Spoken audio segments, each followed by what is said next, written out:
About 100 metres of water separates Iraq from Syria, but it has taken HANAN JAMAL ROMO over a year to make the decision to cross.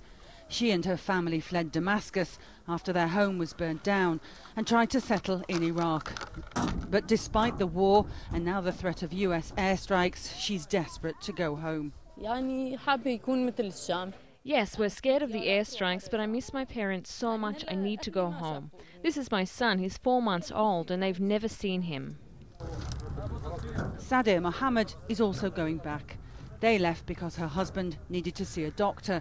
He had a serious operation in Damascus earlier this year. But going back there to see his surgeon was too dangerous, so he turned to Iraq instead. These boats are a lifeline across this troubled border, but this trickle of human traffic could soon be a flood.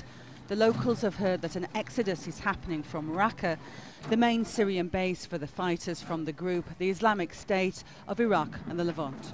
There's been a steady flow of aid and supplies crossing here into Syria since the border was opened in 2013. But since the American president announced that the bombing campaign on Iraq was to extend into Syria, an enormous amount of people are now trying to leave the Islamic stronghold of Raqqa, and the obvious place for them to cross to safe haven is here. The Kurdish rebel group, the YPG, controls the northeastern corner of Syria. But Islamic State fighters are pushing hard to clear a route from Raqqa to the Rabia border crossing, giving them a direct supply line all the way to Mosul, their stronghold in Iraq. There was a huge battle in our village, so we ran, leaving it deserted. From what I see, the Islamic State forces are really very strong, and they have big weapons. But the YPG are managing to defend their areas so far. But HANAN is against the planned airstrikes because more ordinary people will suffer.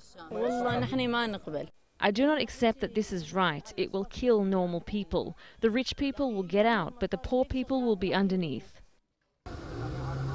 They know an air assault is coming and they know what to expect. Syrians have lived under a government aerial campaign for the past 3 years. It might be the international community's answer to the Islamic State threat, but to them it's more civilian casualties and lives torn apart. Turton, Jazeera on the Syria-Iraq border.